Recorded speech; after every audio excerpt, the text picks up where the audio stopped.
Bueno, ustedes saben que volvemos a estas circunstancias de clases en línea, eh, a las cuales ya tenemos muy empolvadas, ¿no? Porque pues la crisis de la pandemia pues ya terminó hace ya algún par de años y nosotros, todos los que pudimos de alguna manera montar nuestras clases en línea, fuimos dejando eso atrás y me parecía ya como un mal recuerdo, ¿no? Nos dio la oportunidad la pandemia para valorar bien, aquilatar bien, pues el papel de la tecnología, el papel de la virtualidad, para el desarrollo de la educación. Y nosotros creo que sacamos una evaluación correcta, porque no todo puede ser negativo, siempre que vemos con ojos críticos a la educación lo que pretendemos es comprender y encontrar una ruta, ¿no? Más correcta, más efectiva para encontrar la mente de nuestros alumnos y desarrollarla en el conocimiento. La intención es, pues, comprender de manera más cabal el proceso de enseñanza-aprendizaje. Y entendemos, bueno, en el entendido de que la meta es el desarrollo cognitivo humano, nosotros tenemos siempre en claro que la pregunta es, pues, ¿cómo se desarrolla y cómo podemos potenciar las capacidades intelectuales de los niños, de los jóvenes y de las personas que tenemos a nuestro cargo? Porque miren, yo creo que es una de las cuestiones que hay que rescatar. En el contexto de la pandemia nos dimos cuenta que el contacto directo y que la responsabilidad ética, pues, del profesor, pues, se revaloró. Se entiende perfectamente bien que el espacio educativo, que el escenario, el aula, pues, es depositario de una serie de procesos y de condiciones que son irreemplazables. Hoy nos parecen irreemplazables. Lo que pasa es que el ser humano es bastante terco y es muy obcecado y va a volver a revitalizar el discurso de que la tecnología es el maná y va a representar la solución a todos los problemas educativos. ¿Por qué? Bueno, porque hay una serie de intereses fenicios por comercializar la tecnología y, por supuesto, desplazar al ser humano. ¿Por qué? Bueno, porque el proceso mismo de expansión del capitalismo implica el desplazamiento de la mano de obra, el desplazamiento del ser humano en cualquier instancia, porque el ser humano pues implica una situación siempre difícil de controlar, siempre difícil de manipular y siempre difícil de reducir en su complejidad. Y una máquina no, una máquina está prediseñada, está con operaciones limitadas y tiene objetivos muy claros para los cuales se orientan todas las funciones internas y externas de la máquina misma. En el respirador, en el espacio donde se diseña la máquina, pues la gran prioridad son las metas y hacia ahí se enfoca todo el diseño. El ser humano no solamente no funciona así, sino que el ser humano no tiene fines ni metas preestablecidas. No se le puede diseñar para objetivos limitados. Y solamente considerando el terreno de los sueños y los anhelos de las personas, los objetivos son impredecibles. Y eso los dueños del capitalismo, los que dirigen la nave que llamamos planeta Tierra, los mandamases, los dueños de todo, ¿no? Los que controlan en la arena política, en la arena social, en la arena económica y en la arena cultural al planeta entero, pues buscan reducir la complejidad que supone hablar del ser humano. Y dice, con nosotros podemos avanzar, nosotros podemos ir a un nivel superior en este proceso de control y podemos incluir a la robótica y a la inteligencia artificial. Y entonces se revitaliza nuevamente lo que podríamos llamar la religión de la tecnología, ¿no? Como el receptáculo que tiene todas las respuestas al mundo productivo, al mundo de la gestión política y la gestión y administración del Estado, y también el control social. Y en ese punto, en esa arena y en esa dimensión, tiene una relevancia enorme la educación. En la educación, el propósito parece muy noble, ¿no? Dices, bueno, si nosotros incluimos la inteligencia artificial y la robótica, podemos crear una herramienta súper poderosa para expandir la mente, la inquietud, la curiosidad intelectual y científica que tengan nuestros alumnos. Y yo estoy totalmente de acuerdo cuando se le considera como una herramienta que está subordinada a los propósitos humanos. Pero hay que pensar si esa es la verdadera intención de quienes controlan bajo el imperativo comercial de la tecnología, respetar al ser humano y ponerlo en el centro, ¿no? O desplazarlo y suplirlo. Y eso es una cuestión delicada que yo pienso que tenemos que tener en cuenta, no para atemorizarnos y paralizarnos, no, sino para, en el sentido contrario, ponderar bien qué es el ser humano y en qué sentido nos necesitamos unos a otros para desarrollar y promover la cultura. En qué sentido el intercambio de ideas horizontal, transparente, democrático, honesto, es vital para la comunidad, para la existencia en sociedad. Y ahí, ojo, porque en el plano de la valoración ética y moral del profesor cobra una enorme relevancia tener un autoconcepto bien abastecido desde el punto de vista histórico, desde el punto de vista cultural y desde el punto de vista psicológico. ¿Quiénes somos como profesores ante la responsabilidad de promover el desarrollo cultural y el desarrollo intelectual de nuestros alumnos?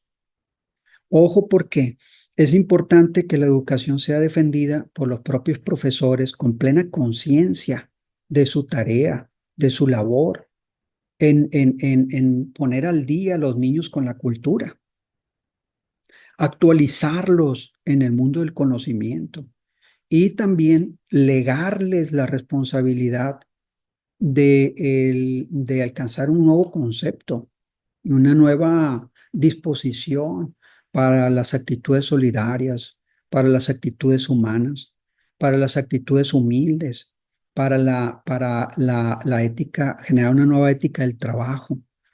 Y yo ahí inscribo esta visión de la educación humanista. Nunca he encontrado, lo digo con toda sinceridad, alguien que lo desarrolle así, que lo desarrolle de manera abierta, transparente, punto a punto y que comprenda, pues, que la importancia es radicar en el mundo de la educación la gestación de una nueva sociedad. Por eso en algunas reuniones de supervisión yo le pregunto a los profesores y lo hago con toda humildad y con toda sinceridad. Le digo, ¿de verdad queremos hacer alumnos críticos o los queremos hacer critiquitos? Porque hacer alumnos críticos es exponernos a la consecuencia de generar seres humanos que quieran transformar el mundo, que quieran transformar la realidad y que quieran transformar las condiciones sociales bajo las cuales vivimos, que son condiciones sociales opresivas y denigrantes para la inmensa mayoría de los seres humanos. En este momento, si nosotros revisamos los índices o las estadísticas de pobreza en el mundo, nos vamos a dar cuenta que hay una auténtica, y lo digo con todo respeto, y lo digo con todo conocimiento de causa. Nosotros hemos vivido en los últimos años bajo los principios de la política neoliberal, conservadora, que promovió el PRI y el PAN, ¿sí? Una auténtica mexicanización del mundo. Y eso significa promover una visión en la que unos pocos son dueños de todo y en la que la inmensa mayoría es excluida sistemáticamente, no solo de la riqueza, también de los recursos y también del descanso y del disfrute. ¿sí? También es excluida de la cultura y de la capacidad de apreciar la belleza y de disfrutar y de considerar que otro mundo es posible, porque ese es el auténtico sentido y profundo sentido de la libertad, de manifestar una inconformidad con la realidad que vivimos, de luchar por una realidad diferente. Y ese es el fin último de formar mentes críticas. Bueno, cuando lo expuse, hubo como una especie de métele freno, ¿no? O sea, este ya agarró velocidad y de lo que se trata, pues es de no meternos en la política, de no meternos en un área en la que la realidad y el mundo sea cuestionado. O sea, simplemente enseñarle a los niños a leer y a comprender algunos textos y nada más, ¿no? Entonces le dije, entonces sí se trata de hacerlos critiquitos, ¿no? Y está bien, o sea, vamos, simple y llanamente hay que ser sinceros y hay que ser honestos. Porque de repente la posibilidad de que alcancemos una reforma auténtica que le abra los cimientos, que ponga los cimientos para una educación diferente para un país en transformación, bueno, pues necesita que se genere bajo el principio de la honestidad. ¿Qué queremos? Porque en esa condición está la posibilidad de llegar a ello, ¿no? En este momento, lo que nosotros estamos viendo en el plano de la realidad concreta, de la realidad real, es que hay una enorme montaña de simulación, que hay una enorme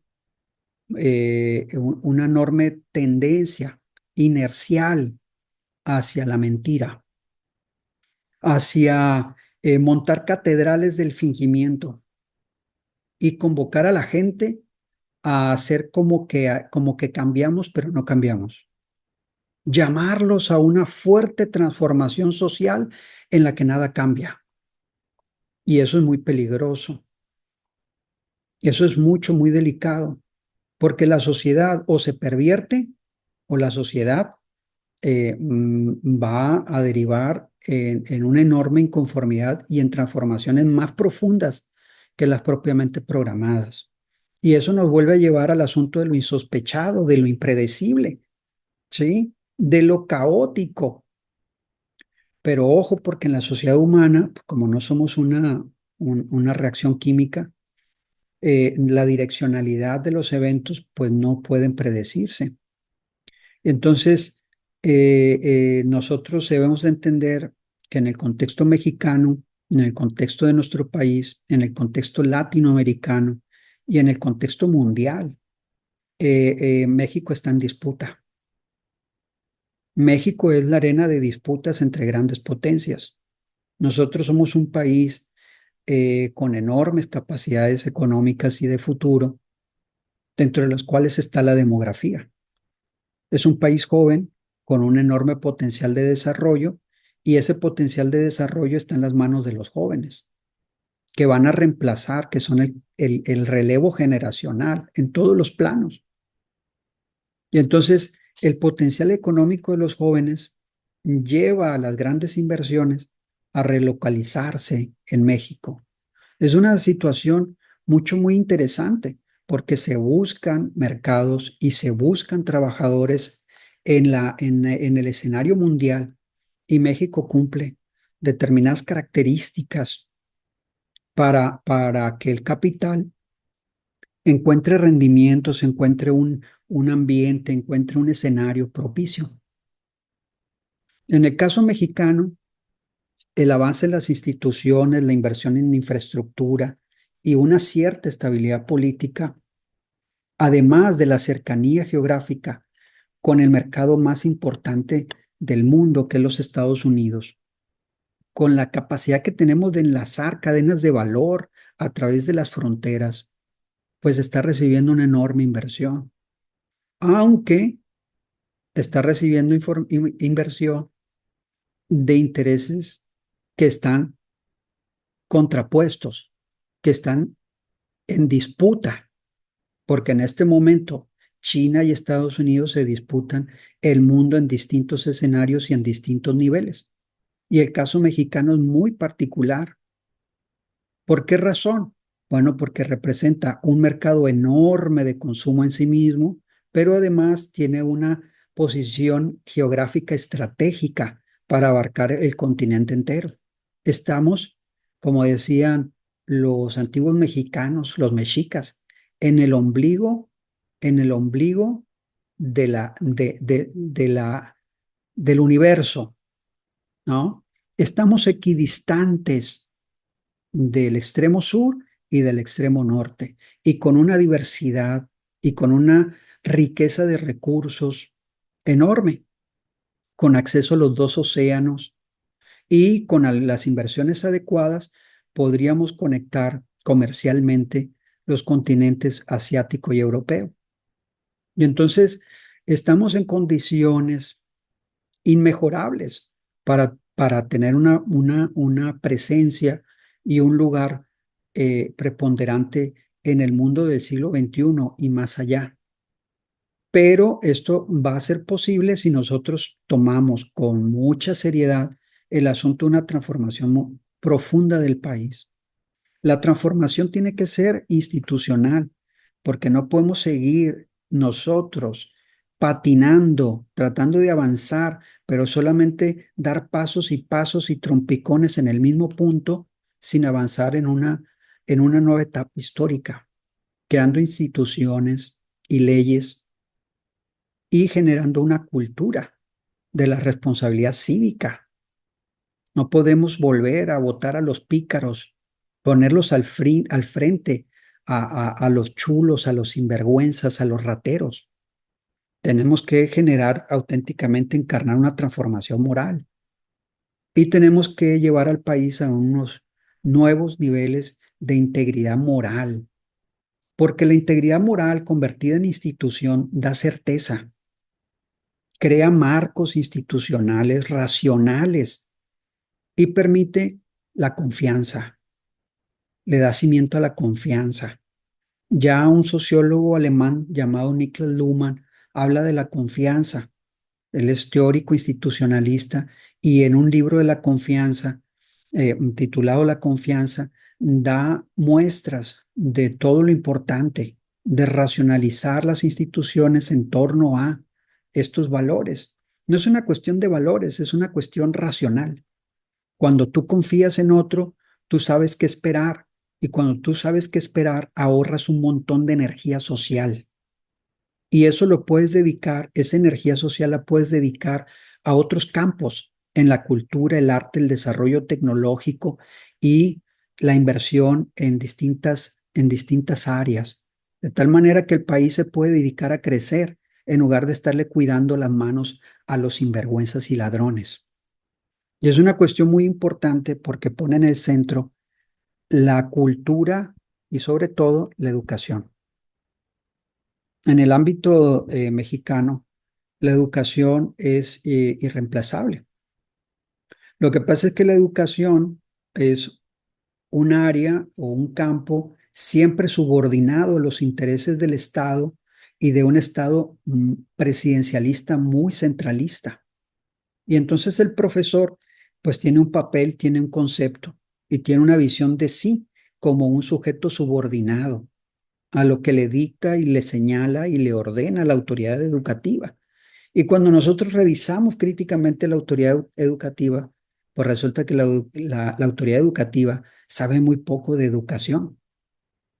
O sea, la Secretaría de Educación Pública es una entidad burocratizada, llena de procesos, protocolos y asuntos de gestión y administración.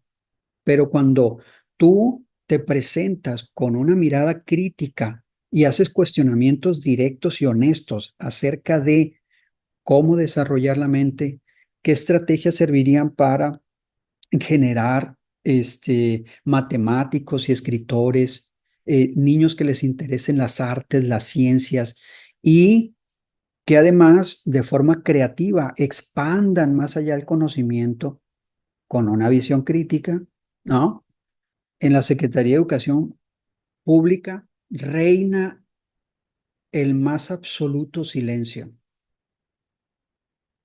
porque la visión intelectual y la visión del desarrollo cognitivo humano no ha sido su prioridad. Formar a los profesores en esta preocupación tampoco ha sido su prioridad, porque la Secretaría de Educación Pública, en todo caso, ha servido de puente para el mandato de la consigna política y de la disposición burocrática a la que se tiene que apegar el profesor. Han cambiado el lema y dicen que en este momento, bajo la visión de la nueva escuela mexicana, el profesor tiene que hacerse un protagonista, ¿sí? Y tiene que convertirse en un personaje central para que, partiendo de su contexto, partiendo de su propia experiencia y debatiendo en lo local y en el escenario inmediato de su labor, saque los conocimientos y pueda filtrarlos, analizarlos y convertirlos en una propuesta que integrada, enriquecida en el contexto de un debate nacional, pueda convertirse en un proyecto educativo a futuro. La verdad es que me parece muy interesante y la intención es correcta. Lo que pasa es que no parece encontrarse, esas palabras no parecen encontrarse plenamente con el acto. O sea, necesitamos de verdad ser muy sinceros y ver qué tanta coherencia hay entre la palabra y la acción.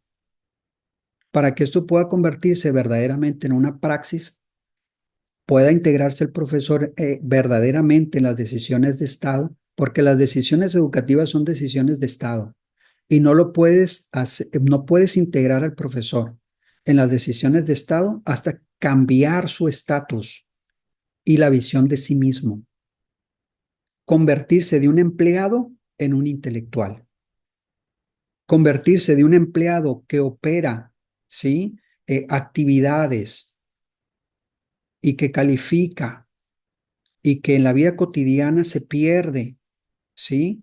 En el proceso mismo de la jornada y de la labor cotidiana, pero que no tiene la capacidad de reflexionar sobre esa actividad, que no tiene los recursos intelectuales para pensarse a sí mismo en el acto educativo, no tiene la distancia y no tiene los marcos teóricos para observarse a sí mismo. Ojo, en el momento de actuar, en el momento de ir gestando e ir desarrollando la clase, tener una mirada de segundo grado para hacerse objeto a sí mismo de una observación crítica y decir, ¿qué técnicas y estrategias puedo desarrollar para enseñar historia o biología o clases de civismo o vida saludable, ¿sí? Biología y otros ámbitos, el segundo idioma, inglés, críticamente, de forma desdoblada y de forma compleja, analizando su actividad? Y ojo, porque en el debate de la vida cotidiana, ¿sí? Enriqueciéndose con datos, con un alumno, con dificultades, con necesidades especiales, con sus handicaps tan diversos y ahora tan vastos. Podríamos hablar ahorita de ese asunto. La cuestión está en que necesita contar con un acervo, contar con unas herramientas conceptuales para hacer ese análisis. No es una cuestión de voluntarismo, es una cuestión de disposición intelectual, ¿sí? Contar con las técnicas, las estrategias y el bagaje intelectual para convertir nuestra propia actividad en objeto de observación. Es una, es un análisis de nuestra propia actividad y eso no se puede hacer si no entendemos cómo el ser humano aprende en contacto con otros. Nosotros sabemos que la importancia del lenguaje en ese binomio, en esa fórmula de interacción social es fundamental. Sabemos que una herramienta clave un aspecto fundamental del proceso es el desarrollo del lenguaje en el alumno. Y en esta misma cuestión, nosotros debemos de entender que muchos de los problemas educativos son problemas de alfabetización. Nosotros, por eso, identificamos una serie de precondiciones para enseñar y para poder subsanar graves problemas de aprendizaje en los niños y concretamente en los niños mexicanos. Y más concretamente porque azota particularmente a contextos como el contexto sinaloense, problemas de alfabetización o de franco analfabetismo funcional. Y las precondiciones están establecidas en torno a contar con profesores que sean lectores, que sean lectores eh, cotidianos, que tengan un bagaje cultural diverso, rico, y que puedan enseñarles a otros a determinados contenidos, sí, escolares. Vamos partiendo de la obviedad, pero también cómo enseñar a pensar. O sea, cómo ir allanando el camino del conocimiento para ir remontando a nuevos cotos de complejidad. Es una cuestión que marca y que describe plenamente lo que significa la pedagogía. Pues vas a ir allanando el camino para que otro piense junto contigo, gradualmente, estratégicamente, en un nuevo terreno de complejidad, un contenido determinado. Y para eso, pues necesitas tener una panoplia de técnicas, o sea, una y otra y otra y otra técnica que te permita integrarlo dinámicamente en un salón de clases que siempre es diverso. Pues empezamos hablando de la complejidad del ser humano. Los niños tienen un grado de complejidad altísimo porque vienen en representación de contextos de microculturas también diversas. Entonces tú tienes que aprender a explorarlas, conocerlas, abordarlas, abrirlas y expandirlas en el contexto educativo, en el contexto de la actividad escolar. Y entonces necesitas, pues, tener una teoría general del desarrollo cognitivo y también necesitas tener recursos muy ricos en el plano de la técnica y la estrategia didáctica para ir ofreciendo distintas rutas bien integradas, bien meditadas, bien equilibradas en el sentido de la proyección, en el sentido de la proyección y del alcance de metas, ¿sí? Y creo que vamos a hacer una pequeña pausa aquí porque me está diciendo que estamos a contrarreloj y que se está terminando el tiempo. Yo vuelvo a abrir, yo vuelvo yo vuelvo a mandar la invitación y nos volvemos a conectar todos para ver si podemos revisar dos aspectos de la clase que quiero comentar y redondear. ¿Sí? Los espero.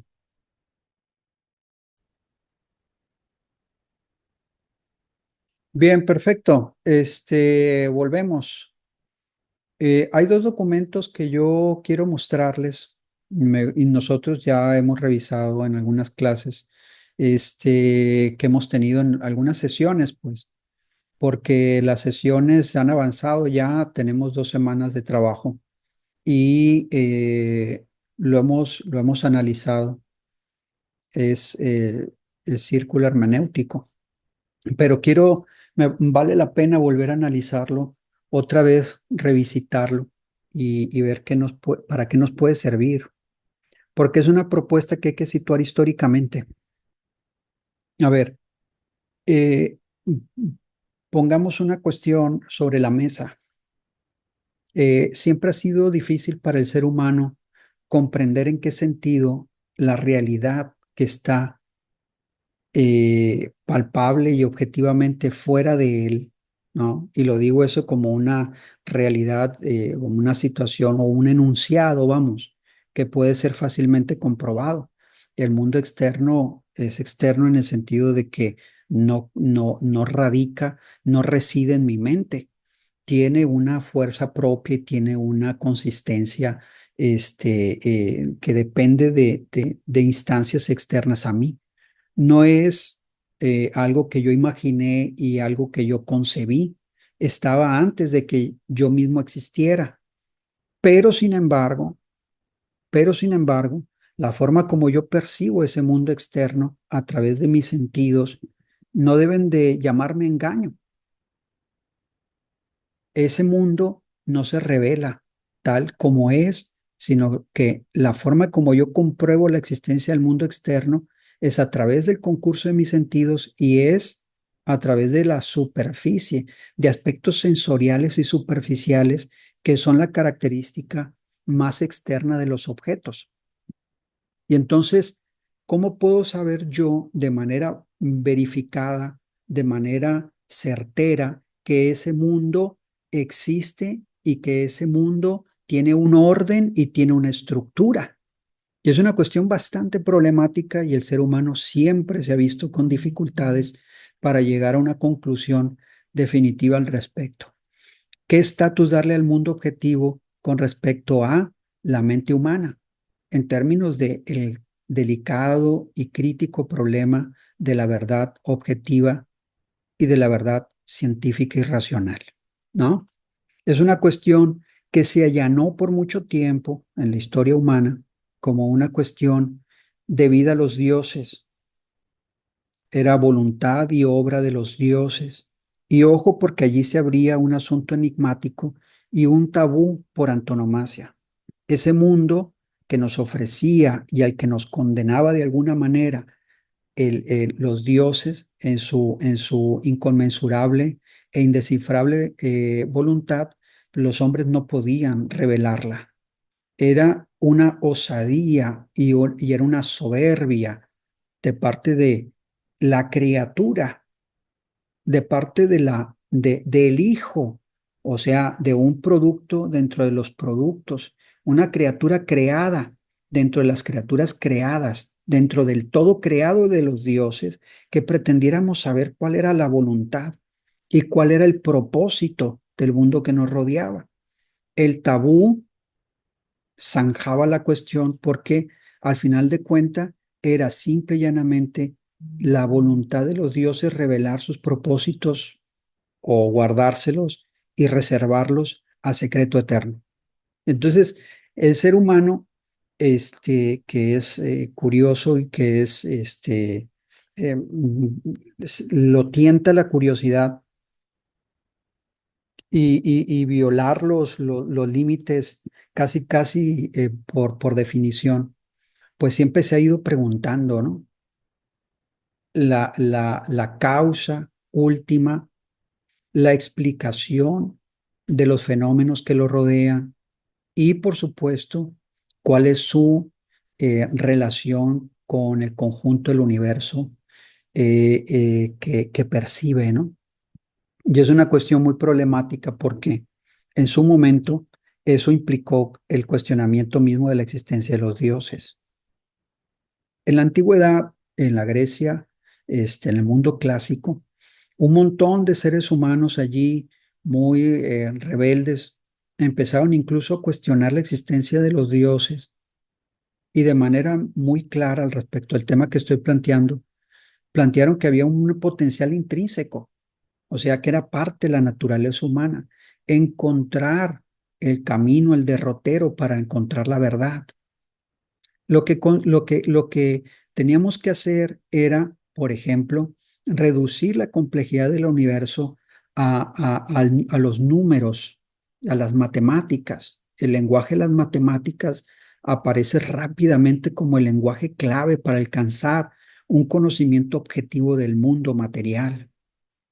El mundo conmensurable era una revelación y es piedra angular del conocimiento objetivo.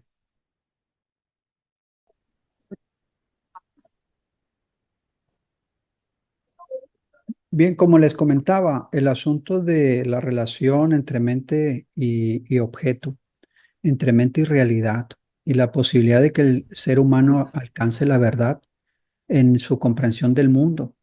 Bueno, pues siempre ha sido algo problemático.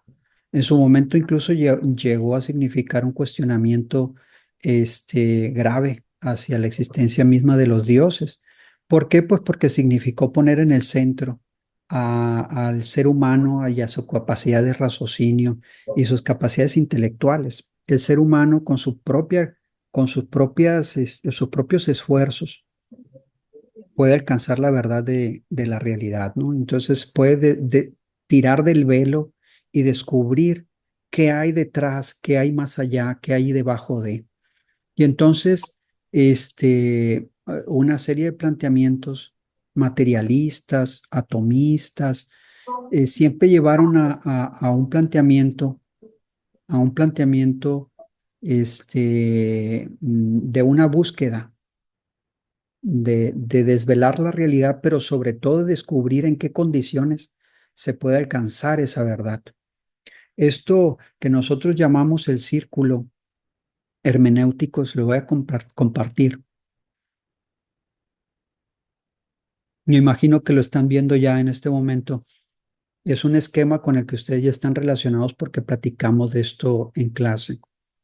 Pues es un intento de interpretación de este proceso complejo mediante el cual el ser humano alcanza a comprender y a revelar la verdad sobre algo que está bajo su observación. Es un planteamiento obviamente rebasado porque tiene su origen en el lejano siglo XIX, un planteamiento que deriva de la filosofía romántica, en la manera que el ser humano puede, mediante un esfuerzo, reconstruir una época histórica y una cultura que ha desaparecido. Ojo, ¿no? En busca de los orígenes del pueblo alemán, en busca de los orígenes, de las tradiciones y de las bases románticas de un pueblo originario, el romanticismo se plantea un esquema de reconstrucción de viejas épocas. ¿Cómo lo puede hacer? Mediante simpatía, tratando de reconstruir aspectos que integran el ambiente, el contexto, el escenario cultural y las tradiciones que le van dando cimentación a todos los aspectos que tú estás revisando y que estás tratando de inteligir. Y entonces, este círculo trata de describir esquemáticamente cómo entramos nosotros en contacto con los objetos y nosotros tratamos de integrarlos en un proceso de comprensión hasta alcanzar conocerlos. Ojo, porque en este aspecto participa mucho la sensibilidad y la capacidad empática, la capacidad de intuición. Entonces esto, de alguna manera, rebasa los aspectos puramente racionales e intelectuales. Entonces, la cuestión está en que nosotros en un intento por comprender cómo está integrado, cómo se estructura y bajo qué dinámica se despliegan los eventos en el salón de clase, en el proceso de enseñanza-aprendizaje, nosotros encontramos en los círculos hermenéuticos como una propuesta general, incluso como como un acto de fe o de buena voluntad para comprender el proceso que está bajo observación. Y es una cuestión fundamental como propuesta general para que nosotros empecemos a observarnos. No es que sea una técnica actual, no es que sea la herramienta básica y clave para comprender el proceso educativo. No, este es un antecedente del análisis hermenéutico ya volcado a la escuela, ¿sí? Y en una clase de hermenéutica y heurística de la educación es fundamental entender estos antecedentes. Aquí en el esquema, recuerden que aquí hay pieza clave de la intelección o del esfuerzo de comprensión, que es el sujeto. Y todo se despliega frente a él de manera escalonada y organizada. Y en cada una de las instancias nosotros tenemos que percibir y que registrar cierta profundidad del objeto, ¿no? Entiéndase que el objeto es un escenario o una serie de actividades simultáneas o el mundo mismo visto como un objeto de observación. Entonces nosotros estamos frente al objeto, pero este objeto no se revela al primer vistazo. Empieza un proceso, ¿sí? Que nos lleva al punto de la observación y escalonadamente al aspecto de la percepción. Nosotros estamos apenas explorando y tanteando el objeto en primera instancia. Es un asunto perceptual y de observación. Todavía no podemos ni siquiera plantearnos preguntas. En el plano sensible ya está una denotación, una connotación, pero tan básica y sensorial que ni siquiera se ha revelado como una pregunta.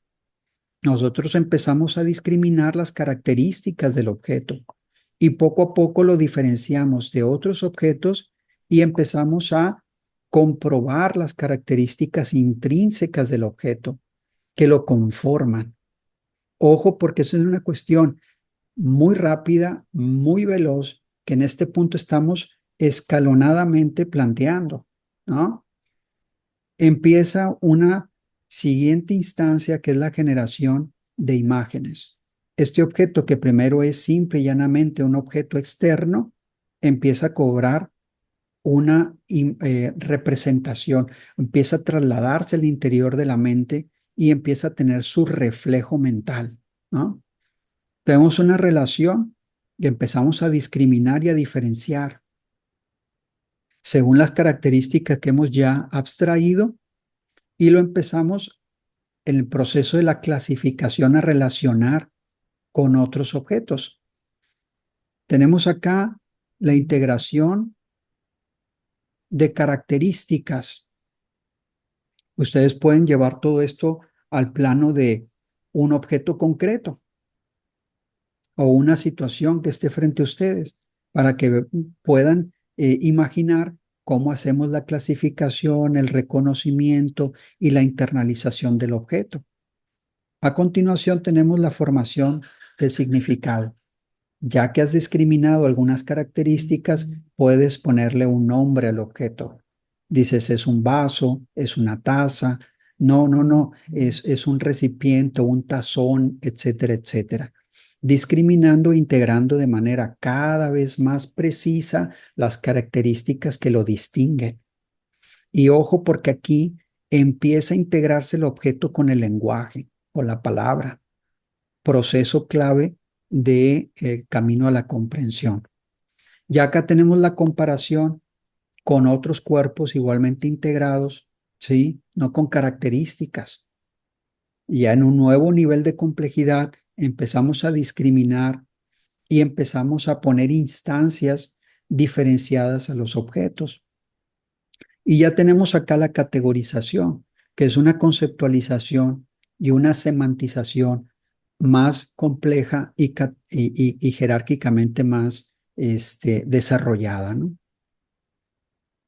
Ya acá tenemos la definición y estamos en el proceso de intelección plenamente integrados con el lenguaje, ya en una jerarquía de objetos bien diferenciados, con aspectos funcionales, físicos y, por supuesto, con el lenguaje bien integrado, ¿no?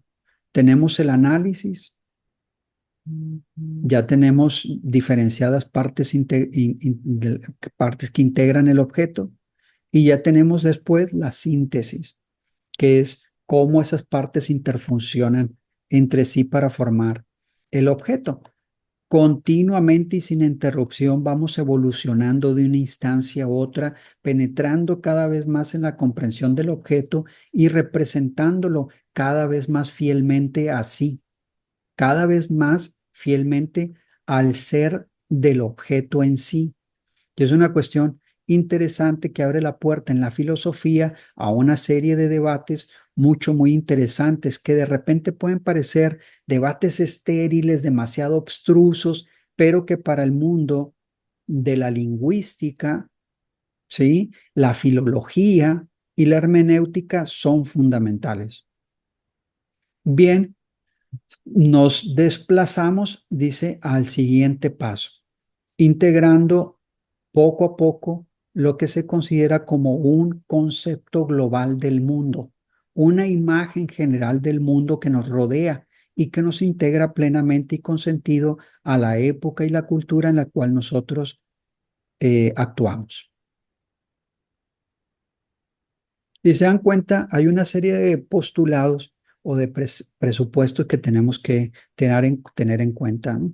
Uno de los cuales creo que el más relevante es que la mente no se encuentra cautivamente y pasivamente percibiendo el mundo, sino que activamente tú estás elaborando y reelaborando, analizando, ¿sí? El mundo de manera muy activa, tratando de darle sentido. Y eso es una cuestión muy importante, ¿no?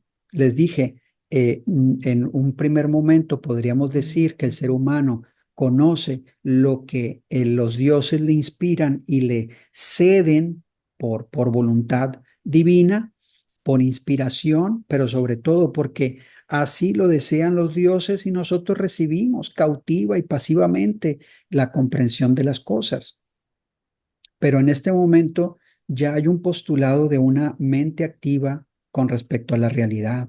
Nosotros elaboramos activamente las representaciones del mundo, sus conceptos y la forma como integramos en escenarios completos en lo que después Nietzsche va a llamar un cuadro del mundo que está hecho simple y llanamente a la medida de la cultura humana.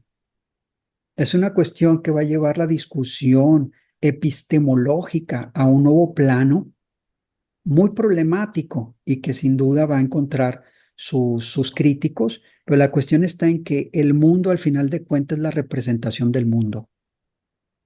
Quiere decir que el mundo es sobre todo y ante todo un concepto del mundo. Y esto nos lleva a un subjetivismo crítico muy debatido y que en su momento tuvo partidarios y detractores. Si el mundo es simple y llanamente un concepto del mundo, esto nos lanza a un idealismo que es muy problemático en términos de la capacidad de establecer instancias objetivas, un mundo material independiente de la mente, independiente de las categorías e independiente de las interpretaciones, al final de cuentas, arbitrarias que podemos plantear los seres humanos. Entonces, se abre definitivamente al debate una vez más, porque el ser humano ha tenido varias veces este debate bajo distintos ropajes. ¿Es la realidad objetiva susceptible de ser aprendida por el ser humano? ¿O tenemos que conformarnos con el hecho de establecer interpretaciones que corresponden no a la realidad objetiva, sino a los intereses humanos, porque no hay otro remedio? Entonces, la cuestión es interesante desde el punto de vista filosófico y epistemológico, ¿no? Bien, hay un título de una obra que me parece paradigmático acerca de la relación entre mente y realidad, que expresa mucho de lo que acabo de comentarles. Fíjense, en la figura de Wilhelm Dilthey, una persona muy relevante en el mundo del análisis y de la comprensión del mundo social y el estatus que hay que darle a la realidad diferenciada del mundo natural y del mundo social. En el mundo natural puede reinar la ciencia, pero en el mundo social reinan otras leyes. Entonces es necesario encontrar las técnicas y los métodos. Y también disertar acerca de qué posibilidad tenemos de conocer uno y otro mundo, porque el mundo de la naturaleza no lo hemos creado y corresponde al ser humano descifrar sus secretos. Pero ¿en qué sentido tendremos que descifrar los secretos de un mundo que sí hemos creado, que es el propio mundo social humano?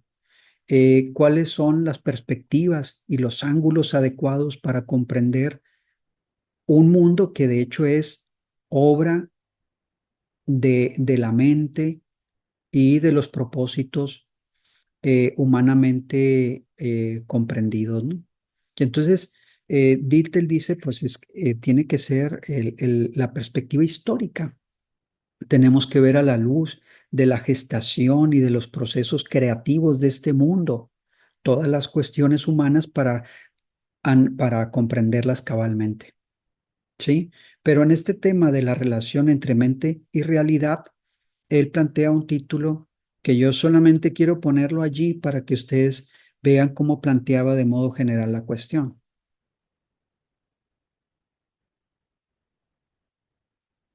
Vean el título que está aquí. Dice, en 1883, casi ayer, publica el primer volumen de Introducción a las Ciencias del Espíritu, cuya anunciada segunda parte jamás vería la luz. Hay una historia allí de vicisitudes de vida que no conozco, pero parece casi en sí una novela, ¿no? Es la novela de la mente y del viaje intelectual de un hombre. En 1890 publica un estudio titulado, ojo, acerca del origen y legitimidad de nuestra creencia en el mundo exterior. El mundo exterior es una creencia. El mundo exterior no existe de manera independiente a nuestro razonamiento y nuestra interpretación. El mundo externo es, en última instancia, un postulado humano. Si para aprender el mundo externo en su independencia, al final de cuentas necesitamos conceptos, palabras, categorías que hemos endosado arbitrariamente a ese universo, ¿tiene una vida independiente o es una cuestión semántica y derivada, subordinada a los propósitos e intereses humanos? Ojo, porque hay una frontera muy sutil y el debate está lejos de zanjarse, ¿no? Es una cuestión que la epistemología, la filosofía del conocimiento y a la filosofía de la ciencia le da una fuente inagotable de debates que se renuevan, que se vuelven a plantear, que se abordan desde otras perspectivas.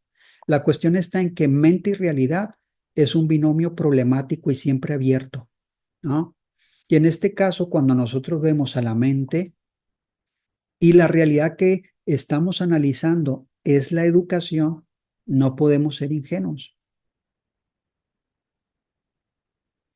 ¿En qué sentido no podemos ser ingenuos? Bueno, que la forma como nosotros conceptualizamos la realidad escolar va a determinar mucho cómo procedamos en ese entorno. Si nosotros entendemos que los niños tienen un contacto, un concepto o una realidad que está estipulado objetivo y independientemente de su mente, nosotros vamos a tener una visión racionalista y cientificista y vamos a abocarnos a los conceptos y a una exposición muy académica para que los niños tengan un conocimiento objetivo ya comprobado. En cambio, si nosotros tenemos un concepto más culturalista y que entendemos que los conocimientos humanos tienen una legitimidad y tienen un alcance de verdad, referido a la cultura y a las etapas de la historia, en la forma como hemos ido conceptualizando, hemos ido entendiendo y hemos ido postulando cómo es el mundo. Lo que vamos a promover en la escuela es un debate abierto, horizontal, ¿sí? Intelectualmente estimulante, para que los niños hagan sus aproximaciones y vean qué podemos decir, qué podemos postular que es el mundo, porque no tiene una realidad de antemano e independiente de lo que nosotros postulemos. Ojo, porque sí tenemos que distinguir una cuestión clave, ¿no? Nosotros debemos de llevar al debate y nosotros tenemos que analizar, pero de manera muy radicada, conociendo cuáles son las tradiciones y los autores que han planteado la cuestión. No es un debate leguleyo que depende simple y llanamente de una arbitrariedad, porque supone tradiciones intelectuales muy consolidadas.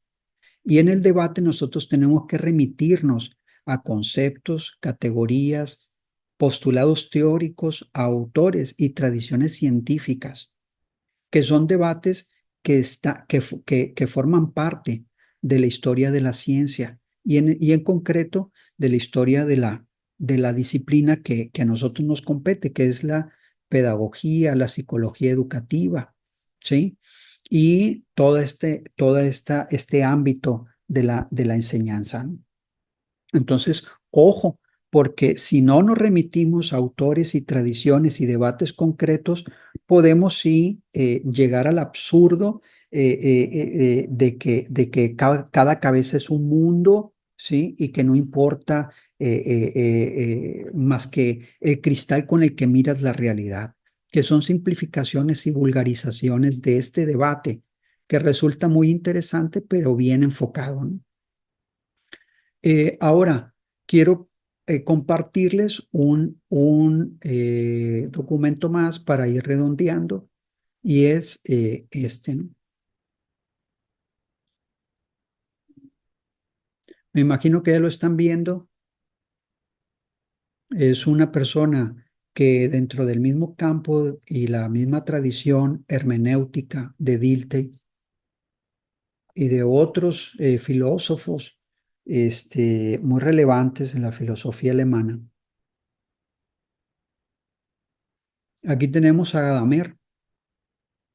Y dice, hey, es que en última instancia la realidad es lenguaje y nosotros frente a la realidad nunca estamos desnudos frente a ella, en contacto directo, sino que la relación entre mente y realidad, entre sujeto y objeto, siempre está mediada por el lenguaje. Y en ese sentido, nosotros pudiéramos postular de modo general, ojo, y formal, que la realidad es un texto. Entonces, nosotros tenemos una actualización, un postulado muy concreto y aparentemente más evolucionado y más sofisticado de este planteamiento del círculo hermenéutico en Gadamer. Nosotros tenemos ya no aparte al sujeto frente al objeto. Anoten eso en primera instancia. El sujeto está dentro del proceso, dentro del círculo hermenéutico, como una instancia de este círculo dialógico. Ojo, porque el sujeto está en el mismo plano que el texto, ¿sí? Entonces resulta que el lector-intérprete va en este círculo dialógico, ¿no? Integrando lecturas e interpretaciones acerca del mundo. Pero estas interpretaciones también lo influyen y lo definen. Entonces, ojo, porque todo este proceso de interpretación y de comprensión del mundo se encuentra dentro del sujeto. Bien, nosotros tenemos aquí al lector intérprete y tenemos una interpretación literal que está pegada fielmente o de manera más próxima al texto. Pero el texto está en una relación dinámica, nutritiva, en comunicación con el contexto más amplio de la realidad sociocultural, el mundo que lo creó y la forma como entra en contacto con mundos en un continuo histórico. El lenguaje, al lenguaje lo habitan distintos significados que están siendo definidos en el escenario social por los usuarios de la lengua, que al nombrar el mundo le van dando su densidad al significado de las palabras. Entonces, el texto es un universo de significados. Y ojo, porque si nosotros vamos en este círculo dialógico, en este círculo hermenéutico, en un sentido tenemos la sospecha ideológica, que es un modo de integrar con sentido el texto en el universo de la cultura y del significado. Nosotros vamos tratando de entablar y de estabilizar los significados del texto, tratando de darle sentido y comprendiéndolo, pero por supuesto lo tenemos que integrar en nuestras nociones y nuestras concepciones. Esto se parece a, esto me remite a, esto creo que puede entenderse así. Y en el universo de la comunicación siempre tenemos indicios de acerca de qué se refiere el autor y qué describe el mundo del texto. Pero eso necesariamente nos lleva a nuestras preconcepciones acerca de lo que se describe, ¿no? Entonces nosotros empezamos a elaborar preguntas que tratan de estabilizar el significado del texto. Estabilizarlo quiere decir que nosotros nos vamos familiarizando, lo vamos despejando y lo vamos aclarando en un proceso hermenéutico interpretativo que tiene que ver con, obviamente, la actualización del significado, que lo va haciendo más familiar, que lo va haciendo más habitable y que nos remite, por supuesto, al propio contexto de vida del lector. Eso pone en comunicación a textos, pueden ser textos antiguos, textos contemporáneos, pero definitivamente textos de otro contexto cultural, el del autor. Bien, hacia abajo nosotros tenemos las respuestas a las preguntas que reconstruyen el texto. Si se dan cuenta, esto vuelve a plantear el hecho de que nosotros frente a la realidad no estamos pasivamente percibiendo y viendo de primera mano lo que la realidad es en sí. No, hay un proceso activo y problemático para desvelar el sentido de la realidad. Y esto no se revela como yo te puedo dar un objeto y tú tomarlo en la mano y ya decir, ah, bien, perfecto. No, no, no. Es un debate abierto, ¿sí? En el que el diálogo siempre resulta un poco opaco, un poco más transparente, un poco más arcano o un poco más familiar. Y eso es lo que nos mantiene en el debate continuo, incesante que nosotros llevamos en la vida cotidiana acerca de qué es aquello que estamos viendo, qué es la amistad, qué es el amor, qué es la educación, quién soy yo, que son preguntas filosóficas abiertas, abiertas, siempre abiertas, porque el diálogo de la comprensión y el diálogo de la interpretación nunca se cerrará hasta que quede el último ser humano, ¿sí? Seguirá con preguntas fundamentales acerca de qué es el mundo, qué sucedió y cómo le puedo dar sentido a mi existencia. Eh, entonces, en este diálogo siempre abierto, siempre dinámico, siempre convulso, siempre problemático, se encuentra el debate, pues, de las preguntas fundamentales que deben de tener un escenario en la educación. ¿Cómo llevamos todo esto al mundo de la educación? Bueno, generando una sensibilidad y generando una disposición, generando técnicas concretas de observación, de levantamiento de datos. Pero lo importante es empezar por la disposición que tenga el maestro de analizar críticamente su actividad. Eso es fundamental. Que el maestro rebase de una vez y para siempre la idea o la concepción estéril de que está allí para exponer, para llevar un conocimiento, pongamos un objeto y depositarlo en la mente del alumno sin apenas cambios. Entonces, ahí nosotros vamos a ponderar una forma tradicionalista de educación memorística que ponga énfasis en la enseñanza. Aquí el protagonista es el conocimiento. Yo soy su emisario legítimo. y el alumno cautiva y pasivamente tiene que obtener ese conocimiento. En un esquema descendente en el que el conocimiento objetivo de la realidad va y se deposita en una mente que es un recipiente, ¿sí? Asépticamente tratado por el mundo de la educación tradicional. Yo evalúo el proceso haciéndole un examen y el alumno demuestra que sabe repitiendo el contenido. Ojo, ¿no? Porque hay cosas que rescatar de la visión o del enfoque tradicional que reforzaba fuertemente la memoria. Hay que analizar críticamente, no descartar al tradicionalismo, al enfoque tradicional. Hay que criticarlo y superarlo. Y eso quiere decir conocerlo. Entonces, para ver ciertos aspectos que pudieran servir en términos de técnica o para avivar el debate, para comprender mejor lo que hacemos el día de hoy. Ojo, porque si nosotros observamos nuestra clase, nuestra actividad, podemos entender a qué enfoque nos apegamos. Y nosotros podemos crítica y conscientemente desplegar nuevas técnicas para que la clase sea más provechosa, invitando a los niños a analizar, a criticar, a cuestionar, a investigar, incesantemente aprendiendo de modo activo,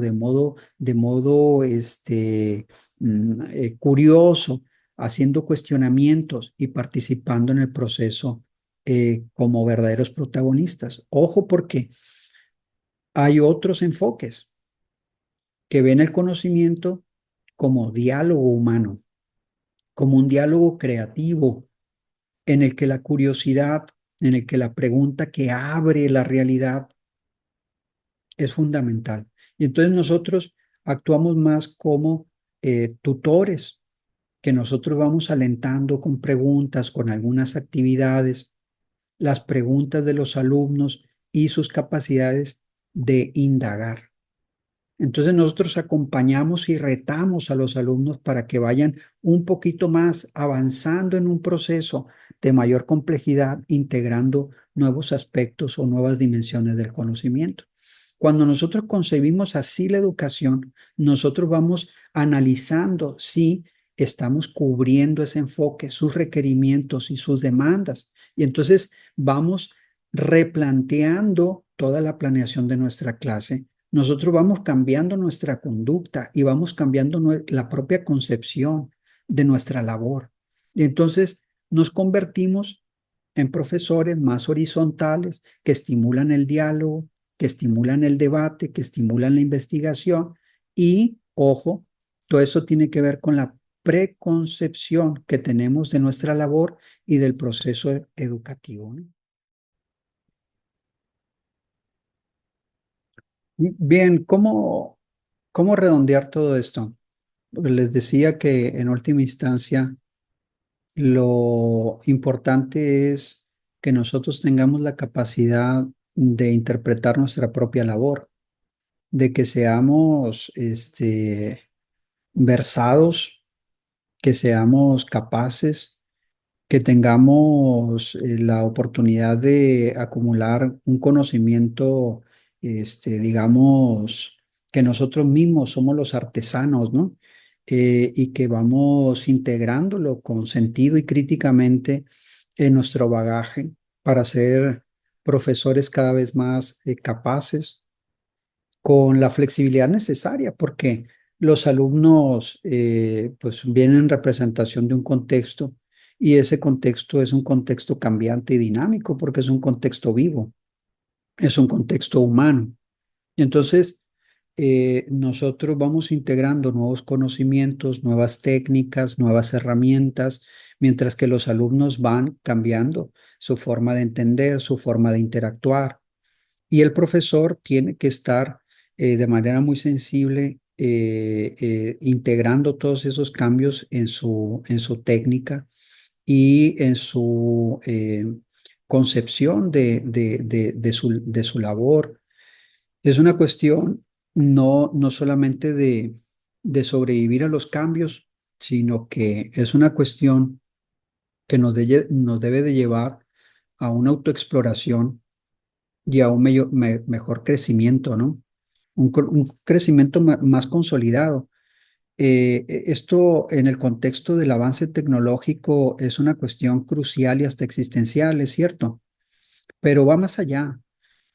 Eh, si nosotros, si nosotros somos conscientes de nuestra labor y de las condicionantes de nuestra actividad, vamos también fijando una postura, vamos siendo más conscientes de nuestro papel en el entorno cultural. Y por supuesto, sabemos que somos emisarios, que tenemos una tarea, que tenemos un compromiso con la cultura, con el conocimiento humano y que somos en cierto momento un tanto cuanto pues el baluarte, quienes conservamos, ¿no? Y quienes, eh, ah, no quiero decir abnegadamente, pero o monásticamente, pero sí somos depositarios del conocimiento y pues nos hacemos con las herramientas necesarias para que los muchachos pues apuesten por el conocimiento, por una visión pues más positiva, ¿no? Para integrarse en el mundo social. Es una cuestión que es crucial para una sociedad como la nuestra, ¿no? En la que parece que se pierde la partida, se pierde la batalla, ¿no? Y en el que el mundo de la cultura pues se desplaza por otras expresiones de la escoria, de la lacra social, de el mundo de los bandidos, ¿no? Que parece que toman la delantera y que tienen un protagonismo enorme y despiadado porque se les ha permitido crecer, se les ha permitido y se han envalentonado, ¿no? Porque se prepondera la violencia y la irracionalidad. Y en ese sentido, pues nosotros tenemos que hacer votos para renovar la apuesta de la cultura. Yo pienso que los hijos de quienes se generan la violencia, pues en este momento están en clases en línea, ¿no? Y tienen que considerar los fuertes estragos y las condiciones a las que arrinconan a la sociedad. El día de ayer nosotros nos vimos obligados a encerrarnos en casa y pese a que el gobierno decía que todo estaba en calma, nosotros teníamos canales de comunicación en los que se filtraba cuentagotas, advertencias. Nosotros teníamos información que derivaban y que cuestionaban el hecho de que hubiera un control y que todo hubiera vuelto a la calma. Y entonces, superando, o sea, por encima de la autoridad escolar, determinamos que lo mejor era tener nuestras clases virtuales. Entonces, el gobierno subsumido y atrapado en la trampa de la simulación, pues está dispuesto incluso a arriesgar la vida de las personas llevándolas a una falsa tranquilidad, ¿no? Y la gente no estuvo dispuesta a eso. La gente se encerró, las escuelas improvisaron, las escuelas tomaron la decisión y la escuela ignoró a la autoridad escolar para no representar o no exponer a las familias sinaloenses. Los papás presionaron, los papás solicitaron y los directores a nivel escuela consideraron que lo más prudente era no exponer a los padres y a los niños. Esa es la situación que nosotros vivimos porque nosotros vivimos en un contexto de descomposición social y cultural enorme que hemos apostado por ignorar y hemos apostado por coexistir con la lacra y hemos terminado culturalmente siendo derrotados en el plano de una batalla ideológica y le hemos cedido el poder a la irracionalidad, la violencia, el crimen y todas estas manifestaciones grotescas. Pero ojo, o sea, en la cultura del trabajo, en la cultura del conocimiento, en la cultura de la convivencia sana, es donde se dan los mejores frutos de la sociedad. Y resulta que los lacras las aprovechan, las pervierten y después las tuercen y se ponen arriba y quieren adoración y quieren respeto y quieren honor. Incluso nos roban las palabras. Dicen cómo trabajan los plebones. No, ellos no trabajan, la lacra no trabaja, porque el trabajo es un proceso creativo, constructivo, bondadoso, de generar riqueza, de generar alimento, pero sobre todo y de manera general es generativo, creativo, genitivo de todo lo que nos rodea. La lacra no trabaja, la lacra vive de destruir, de descomponer y pervertir todo lo que toca. Entonces no nos puede robar el mundo de las palabras también. Si ya nos robaron la tranquilidad, no nos pueden robar las palabras, el lenguaje y pervertirlo. Nosotros tenemos que apostar, pues, por poner el mundo sobre sus pies y llamar a las cosas por su nombre, ¿no? Si el gobierno está dispuesto a seguir coexistiendo con los criminales y sigue apostando por la idea perversa de que si cierran los ojos la realidad desaparece y por eso todo está en paz porque así lo ordenó el gobernador, pues nosotros no estamos dispuestos a seguir en la simulación, en el simulacro, en la falsedad. Nosotros apostamos, ¿sí?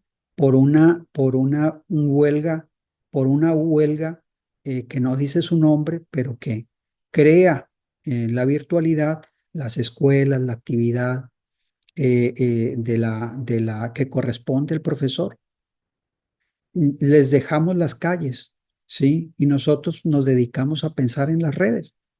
Si ellos creen que esa es la normalidad y que esa es la apuesta, pues que sigan apostando por la simulación, a ver hasta cuándo les dura, ¿no? Si nosotros avanzamos en una visión del conocimiento y vamos recuperando terreno, en una nueva generación podemos encontrar los frutos, los mejores frutos, cuando la sociedad pues apueste por un camino diferente, ¿no? La violencia, bueno, ya sabemos que es una visión eh, de muerte, de destrucción, de vicio, y los resultados pues los conocemos perfectamente bien en Culiacán. Apostemos por la cultura, apostemos por el conocimiento y llevemos a los niños a querer también, ¿no? Un mundo diferente. Nos vamos a cerrar aquí. Les pido por favor que en su momento pues puedan hacer una reflexión escrita acerca de todo lo que tratamos aquí, que en muchos sentidos recupera lo que hemos visto ya en otras clases y para ponerlo por escrito, nosotros podemos visualizarlo y en la siguiente sesión podemos leerlo un poco y repensarlo, que es lo que los franceses llaman rumiar, o sea, pensar y repensar de tal manera que las cosas se nos revelen en un proceso intelectual y en un proceso analítico y de debate. Les agradezco mucho su presencia. Esta clase queda en línea, la voy a subir a mi canal de YouTube y ahí la pueden volver a ver. La comparten, les voy a compartir para que lean a los compañeros que queda en línea, los que no pudieron estar con nosotros, para que la vean y hagan ese ejercicio, ¿no? Les agradezco profundamente el haber estado acá, el haber aguantado tenazmente toda mi exposición. Les agradezco profundamente, les mando un abrazo y cuídense mucho. Gracias, maestro, que tenga buen día. Muchas Igual, gracias, profe. Muchas gracias. Buen día. buen día, cuídense, un abrazo.